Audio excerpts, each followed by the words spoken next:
ಎಲ್ಲರಿಗೂ ನಮಸ್ಕಾರ. ನಾನು ನಿಮ್ಮ ಚೆನ್ನ. ಇದನ್ನು ನಾವು ಹಣ್ಣುಗಳು ಅಂದರೆ ನಾವು ಇಂಗ್ಲೀಷ್ನಲ್ಲಿ ಏನಂತೇವೆ ಅಂದರೆ ಫ್ರೂಟ್ಸ್ ಅಂತ ಕರಿತೇವೆ. ಎಂತ ಕರಿತೇವೆ? ಫ್ರೂಟ್ಸ್.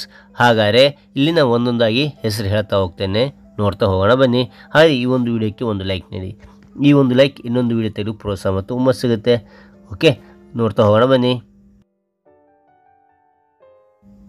ಇಲ್ಲಿ ನೋಡಿ, ಇಲ್ಲಿ ಹಣ್ಣುಗಳು ಫ್ರೂಟ್ಸ್. ಇಲ್ಲಿ ಹಣ್ಣುಗಳ ಹೆಸರುಗಳಲ್ಲಿ ಬರಿತಾ ಹೋಗಿದ್ದೀನಿ. ಫ್ರೂಟ್ಸ್ ಇಂಗ್ಲೀಷ್ನಲ್ಲಿ ಬರಿತಾ ಹೋಗಿದ್ದೀನಿ. ಕನ್ನಡದಲ್ಲಿ ಉಚ್ಚಾರಣೆ ಹೇಗೆ ಮಾಡಬೇಕು ಆ ಇಂಗ್ಲೀಷ್ನಲ್ಲಿರ್ತಕ್ಕಂಥದ್ದು ಅಂತಂದು ಒಂದೊಂದಾಗಿ ಇಲ್ಲಿ ತಿಳಿಸ್ತಾ ಹೋಗಿದ್ದೀನಿ. ರೈಟ್. ಮೊದಲನೇದಲ್ಲಿ ಹತ್ತಿ ಹಣ್ಣು ಅಂತಿದೆ. ಹತ್ತಿ ಹಣ್ಣು ಇಂಗ್ಲೀಷ್ನಲ್ಲಿ ನಾವು ಏನಂತೇವೆ ಅಂತಂದ್ರೆ country fig. FIGS country figs ಅಂತ ಕರಿತೇವೆ. ಓಕೆ, ಕಂಟ್ರಿ ಫಿಗ್ಸ್ ಹತ್ತಿ ಹಣ್ಣನ್ನು. ಓಕೆನಾ? ಅಂಜೂರದ ಹಣ್ಣು ನಾವೇನಂತ ಕರಿತೇವೆ ಅಂದ್ರೆ ಫಿಗ್ಸ್ ಅಂತ ಕರಿತೇವೆ. ಏನಂತ ಕರಿತೇವೆ? ಫಿಗ್ಸ್. ಓಕೆ, ಇಲ್ಲ ಅದನ್ನು ಕನ್ನಡದಲ್ಲಿ ನಿಮಿತ್ತ ತರಿಸ್ತಾ ಇದ್ದೀನಿ. ಇಲ್ಲಿ ಫಿಗ್ಸ್ ಅಂತಕ್ಕಂಥದ್ದು ಹೇಗೆ ಉಚ್ಚಾರಣೆ ಮಾಡಬೇಕು ಗೊತ್ತಾಗುತ್ತೆ. ಅನಾನಸ್ಸು ಹಣ್ಣು ಅಂತ ಕರಿತೇವೆ. ಹೌದಿಲ್ಲ? ಅನಾನಸ್ಸು ಹಣ್ಣು ಅಂದ್ರೆ ಇಂಗ್ಲೀಷ್ನಲ್ಲಿ ನಾವೆಂತ ಕರಿತೇವೆ ಅಂದ್ರೆ pineapple.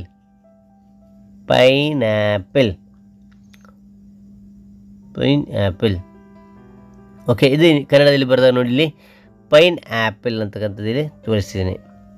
Pine apple. Okay, right. ಆ ನಂತರ ಅಕ್ರೋಟು ಅಥವಾ ಅಕ್ರೋಟ ಅಂತ ಕರಿತೇವೆ. ಅದನ್ನ ಇಂಗ್ಲೀಷ್ನಲ್ಲಿ ಅಂತ ಕರಿತೇವೆ ಅಂದ್ರೆ ವಾಲ್ನಟ್ ಅಂತ ಕರಿತೇವೆ, ಅಥವಾ ವಾಲ್ನಟ್ಸ್ ಅಂತ ಕರಿತೇವೆ. Right, walnuts. ಅದನ್ನೇ ಕನ್ನಡದಲ್ಲಿ ಹೇಗೆ ಬರೀಬೇಕಂದ್ರೆ ವಾಲ್ನಟ್ಸ್, ಈ ರೀತಿಯಾಗಿ. ಉತ್ತುತ್ತೆ ಹಣ್ಣು ಸಿಗುತ್ತಲ್ಲ, ಅದನ್ನ ಇಂಗ್ಲೀಷ್ನಲ್ಲಿ ನಾವೇನಂತ ಕರಿತೇವೆ ಅಂದರೆ ಡ್ರೈಡ್ ಡೇಟ್ಸ್ ಅಂತ ಕರಿತೀವಿ ಇಂಗ್ಲೀಷ್ನಲ್ಲಿ. ರೈಟ್. ಅದರಲ್ಲಿ ನಾವು ಕನ್ನಡದಲ್ಲಿ ಬರೆದಾಗ ಹೇಗೆ ಉಚ್ಚಾರಣೆ ಮಾಡಬೇಕಂತೇಳಿ ಇಲ್ಲಿ ತಿಳ್ಕೊಬೋದು ನೀವು. Dried dates. Okay, dried dates ಅಂತಕ್ಕಂಥದ್ದು. ಒಣ ದ್ರಾಕ್ಷಿ ಅಂತಂದರೆ ನೋಡಿ, ಇಂಗ್ಲೀಷ್ನೆಲ್ಲ ಅಂತ ಕರಿತೇವೆ ಅಂದರೆ ರೇಸಿನ್ಸ್ ಅಂತ ಕರಿತೇವೆ. ಓಕೆ, ರೇಸಿನ್ಸ್. ಇಲ್ಲಿ ಕನ್ನಡದಲ್ಲಿ ಬರೀ ತೋರಿಸ್ತಾ ಇದ್ದೀನಿ, ರೇಸಿನ್ಸ್ ಅಂತಕ್ಕಂಥದ್ದು. ಒಣ ದ್ರಾಕ್ಷಿಗೆ ನಾವು ಡ್ರೈ ಗ್ರೇಪ್ಸ್ ಅಂತಲೂ ಕರಿತೇವೆ. ಓಕೆನಾ? ಕಿತ್ತಾಳೆ ಹಣ್ಣು ಇಂಗ್ಲೀಷ್ನಲ್ಲಿ ಅಂತ ಕರಿತೇವೆ ಅಂದ್ರೆ ಆರೆಂಜ್. ನಾವು ಕನ್ನಡದಲ್ಲಿ ಬರೆದಾಗ ನೋಡಿ ಈ ರೀತಿಯಾಗಿ ನಾವು ಆರೆಂಜ್ ಅಂತಕ್ಕಂಥದ್ದು. ಖರ್ಜೂರಕ್ಕೆ ನಾವು ಇಂಗ್ಲೀಷ್ನಲ್ಲಿ ಅಂತ ಕರಿತೇವೆ ಅಂದರೆ ಡೇಟ್ಸ್ ಅಂತ ಕರಿತೇವೆ. DATES ಡೇಟ್ಸ್ ಅಂತಕ್ಕಂಥದ್ದು. ಇಲ್ಲಿ ನಾವು ಕನ್ನಡದಲ್ಲಿ ಬರೆದಾಗ ಈ ರೀತಿಯಾಗಿ ಡೇಟ್ಸ್ ಅಂತಕ್ಕಂಥದ್ದು ಬರೀತೇವೆ.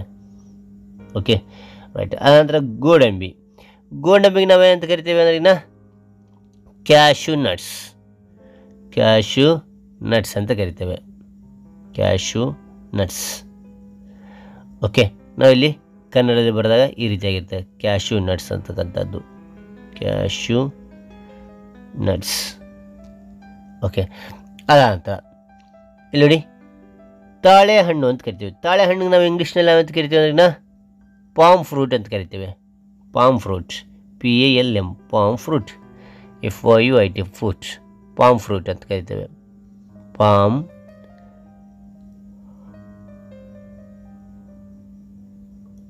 ಫ್ರೂಟ್. ಓಕೆ, ಪಾಮ್ ಫ್ರೂಟ್ ಅಂತ ಕರಿತೇವೆ. ಆನಂತರ ದಾಳಿಂಬೆ ಹಣ್ಣಿಗೆ ನಾವೆಂತ ಕರಿತೇವೆ ಅಂದ್ರೆ ದಾಳಿಂಬೆಗೆ ಪೊಮಗ್ರನೇಟ್ ಅಂತ ಕರಿತೇವೆ.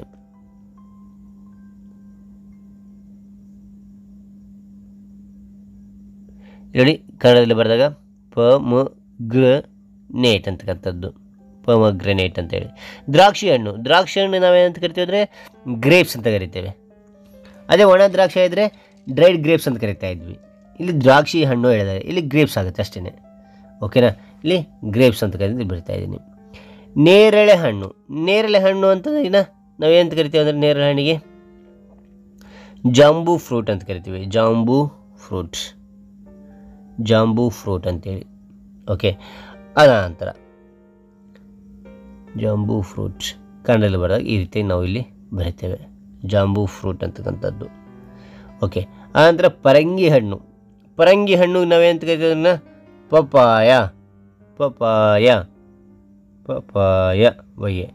ರೈಟ್, ಕನ್ನಡದಲ್ಲಿ ಬರೆದಾಗ ನೋಡಿ ಪಪಾಯ. Okay right. ಅಂದರೆ ಪೇರಳೆ ಹಣ್ಣು. ಪೇರಳೆ ಹಣ್ಣಿಗೆ ನಾವೇಂತ ಕರಿತೀವಿ ಅಂದ್ರೆ ಗೋವಾ ಫ್ರೂಟ್ಸ್, ಗೋವಾ ಫ್ರೂಟ್. ಅದೇ ಕನ್ನಡದಲ್ಲಿ ನಾವು ಏನು ಕರಿತೀವಿ ಗೋವಾ ಫ್ರೂಟ್ಸ್. Okay right. ಆನಂತರ ಬಾಳೆಹಣ್ಣು. ಇಲ್ಲಿ ಬಾಳೆಹಣ್ಣು ನಾವೆಂತ ಕರಿತೀವಿ ಅಂದ್ರೆ ಬನಾನಾ, BANA ಬನಾನಾ ಫ್ರೂಟ್ ಅಂತ ಕರಿತೇವೆ ಅಥವಾ ಬನಾನಾ ಅಂತ ಕರಿತೇವೆ. ಓಕೆನಾ, ಅದೇ ಕನ್ನಡದಲ್ಲಿ ಬರೆದಾಗ ಬನಾನಾ ಅಂತಕ್ಕಂಥದ್ದು ಇಲ್ಲಿ ಬರಿತೇವೆ. ಮಾವಿನ ಹಣ್ಣು. ಮಾವಿನ ಹಣ್ಣಿಗೆ ನಾವೆಂತ ಕರಿತೇವೆ ಅಂದ್ರೆ ಮ್ಯಾಂಗೋ ಅಂತ ಕರಿತೇವೆ, ಮ್ಯಾಂಗೋ. ಓಕೆ, ಇಲ್ಲಿ ಕನ್ನಡದಲ್ಲಿ ಬರೆದಾಗ ನೋಡಿ ಮ್ಯಾಂಗೋ ಅಂತಕ್ಕಂಥದ್ದು ಈ ರೀತಿಯಾಗಿ ಇಲ್ಲಿ ಬರಿತೇವೆ. ಓಕೆನಾ. ಮೋಸಂಬಿ. ಮೋಸಂಬಿ ನಾವೇಂತ ಕರಿತೇವೆ ಅಂದ್ರೆ ಸ್ವೀಟ್ ಲೈಮ್ ಅಂತ ಕರಿತೀವಿ, ಸ್ವೀಟ್ ಲೈಮ್. ಓಕೆ, ಅದರಲ್ಲಿ ಬರೆದಾಗ ನೋಡಿ ಅದನ್ನೇ ಕನ್ನಡದಲ್ಲಿ ಇಲ್ಲಿ ಬರ್ತೀವಿ ಸ್ವೀಟ್ ಲೈಮ್ ಅಂತಕ್ಕಂಥದ್ದು. ಇಂಗ್ಲೀಷ್ನಲ್ಲಿ ಈ ರೀತಿ ನೋಡಿ ಉಚ್ಚಾರಣೆ ಮಾಡ್ಬೋದು, ಸ್ವೀಟ್ ಲೈಮ್ ಅಂತಕ್ಕಂಥದ್ದು. ಓಕೆ, ಸಪೋಟ. ಸಪೋಟ ಹಣ್ಣು ನಾವೇಂತ ಕರಿತೇವೆ ಅಂದ್ರೆ ಕನ್ನಡದ ಇದು ಅಲ್ಲಿ ಇಂಗ್ಲೀಷ್ನಲ್ಲಿ ಕೂಡ ನಾವು ಸಪೋಟ ಹಣ್ಣು ಅಂತ ಕರಿತೇವೆ, ಸಪೋಟ. ಇಲ್ಲಿ ಕನ್ನಡದಲ್ಲಿ ಈ ರೀತಿಯಾಗಿ ಬರೀಬೋದು ಉಚ್ಚಾರಣೆಯನ್ನು, ಇಂಗ್ಲೀಷ್ ಉಚ್ಚಾರಣೆನ. ಸೀತಾಫಲ. ಸೀತಾಫಲ ಹಣ್ಣನ್ನು ಎಂತ ಕರಿತೇವೆ ಅಂದ್ರೆ ಕಸ್ಟರ್ಡ್ ಆ್ಯಪಲ್ ಅಂತ ಕರಿತೇವೆ, ಕಸ್ಟರ್ಡ್ ಆ್ಯಪಲ್ ಅಂತ ಕರಿತೇವೆ. ಓಕೆ, ಅಲ್ಲಿ ಈ ರೀತಿಯಾಗಿ ಕನ್ನಡದಲ್ಲಿ ಬರೆದಾಗ ಕಸ್ಟರ್ಡ್ ಆ್ಯಪಲ್ ಅಂತಕ್ಕಂಥದ್ದು, ಆ್ಯಪಲ್. ಓಕೆ, ಸೇಬು ಹಣ್ಣು. ಸೇಬು ಹಣ್ಣು ಅಂದರೆ ಏನು ಅಂದ್ರೆ ಆ್ಯಪಲ್ ಅಂತ ಕರಿತೇವೆ ಅಷ್ಟೇ, ಆ್ಯಪಲ್. ಕನ್ನಡದಲ್ಲಿ ಆ್ಯಪಲ್ ಅಂತ ಕರಿತೇವೆ. ಓಕೆ, ಹಣ್ಣಿನ ಗೊನೆ. ಹಣ್ಣಿನ ಗೊನೆ ಇರ್ತದೆ, ಗೊನೆ ಇರ್ತದೆ ಅಂದ್ರೆ ಅದನ್ನ ಇಂಗ್ಲೀಷ್ನಲ್ಲಿ ನಾವೇಂತ ಬಂಚ್ ಅಂತ ಕರಿತೇವೆ, ಬಂಚ್.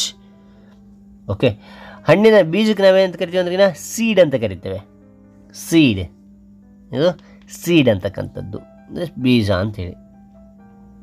ಹಣ್ಣಿನ ಸಿಪ್ಪೆ ಇರ್ತದೆ, ಬಾಳೆಹಣ್ಣಿನ ಸಿಪ್ಪೆ, ಅನೇಕ ಹಣ್ಣುಗಳ ಸಿಪ್ಪೆ ಇರ್ತದೆ. ಆ ಸಿಪ್ಪಿಗೆ ಏನಂತ ಕರಿತೀವಿ ಅಂದ್ರೆ ರಿಂಡ್ ಅಂತ ಕರಿತೇವೆ ಅಥವಾ ಸ್ಕಿನ್ ಅಂತ ಕರಿತೇವೆ. ಓಕೆನಾ, ರಿಂಡ್ ಅಥವಾ ಸ್ಕಿನ್ ಅಂತ ಕರಿತೇವೆ. ಹಲಸಿನ ಹಣ್ಣು. ಹಲಸಿನ ಹಣ್ಣಿಗೆ ನಾವೇನಂತ ಕರಿತೀವಿ ಅಂದ್ರೆ ಜಾಕ್ ಫ್ರೂಟ್ ಅಂತ ಕರಿತೇವೆ, Jack fruit. Okay, Jack fruit ಅಂತೇಳಿ ಕರಿತೇವೆ, FRUIT, ಜಾಕ್ ಫ್ರೂಟ್. ಇಲ್ಲ ಇಲ್ಲಿ ಬರೆದಾಗ ಏನಾಗುತ್ತೆ ನೋಡಿ ಜಾಕ್ ಫ್ರೂಟ್ ಅಂತ ಆಗುತ್ತೆ. ಓಕೆನಾ ರೈಟ್. ಈ ರೀತಿಯಾಗಿ ನಾವು ಇಲ್ಲಿ ಹಣ್ಣುಗಳ ಹೆಸರುಗಳು, ಇಂಗ್ಲೀಷ್ನಲ್ಲಿ ಹೆಸರುಗಳು ಮತ್ತು ಹೇಗೆ ಉಚ್ಚಾರಣೆ ಮಾಡೋಕ್ಕಂತ ಇಲ್ಲಿ ಕನ್ನಡದಲ್ಲಿ ಬರ್ತಾ ಹೋಗಿದ್ದೀನಿ. ರೈಟ್. ಹಾಗಾದರೆ ಈ ಒಂದು ವಿಡಿಯೋ ಇಷ್ಟವಾಯಿತಾ? ಈ ಒಂದು ವಿಡಿಯೋ ಇಷ್ಟವಾದರೆ ಲೈಕ್ ನೀಡಿ, ಹೆಚ್ಚು ಶೇರ್ ಮಾಡಿ, ವಿಷಯ ಇನ್ನೂ ಬರ್ತಿರಲಿಕ್ಕೆ ಸಾಧ್ಯ ಅಂತ ಹೇಳ್ತಾ ಹಾಗಾದರೆ ವಿಡಿಯೋ ಮುಗಿಸಾಯಿನಿ. Thank you for watching. Bye.